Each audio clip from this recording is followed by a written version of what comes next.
తెలంగాణ ప్రభుత్వం మీద హైకోర్టు చెంపపెట్టు లాంటి తీర్పునిచ్చింది. ఎందుకంటే ఈ తీర్పు ప్రభుత్వంకే కాదు, ముఖ్యంగా ఎలక్షన్ కమిషన్కు, కనీసం ఎలక్షన్ కమిషన్కు మినిమం కామన్ సెన్స్ ఉండాలి. ఈ బిల్లు నిలబడదా అనే చూడకుండా వాళ్ళు నోటిఫికేషన్ చేయడం, తర్వాత ప్రజలను గందరగోళ పరిస్థితి చేసి ఎంతోమంది డబ్బులు ఖర్చు పెట్టుకోరు, అప్పులు తెచ్చుకోరు. కాబట్టి ఇలాంటి చర్యలను గతంలో మళ్ళా భవిష్యత్తులో కూడా జరగకుండా చూడాలి. గతంలో రేవంత్ రెడ్డి ఎమ్మెల్యే ఉన్నప్పుడు ఎవరైతే రాజ్యాంగానికి వ్యతిరేకంగా రాష్ట్రాల్లో రిజర్వేషన్ అమలు చేస్తారో వాళ్ళని జైల్లో పెట్టాలన్నాడు. ఆ రోజు ఆ మాట మాడతావు, ఈరోజు ఈ మాట మాడతావు.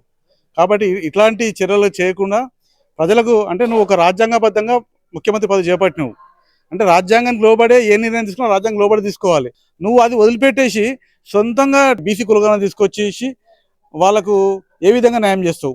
ఏదైనా సరే ఎన్నికలు కానీ దేనికైనా సరే చట్టబద్ధత ఉంటేనే ఆయన 5 ఏళ్ళు ఆ సీట్లో కూర్చున్నాడు. చట్టబద్ధత లేకుండా నువ్వు జీవో తీసుకొచ్చి నువ్వు 5 ఏళ్ళు కూర్చోవంటే అది చెల్లదు.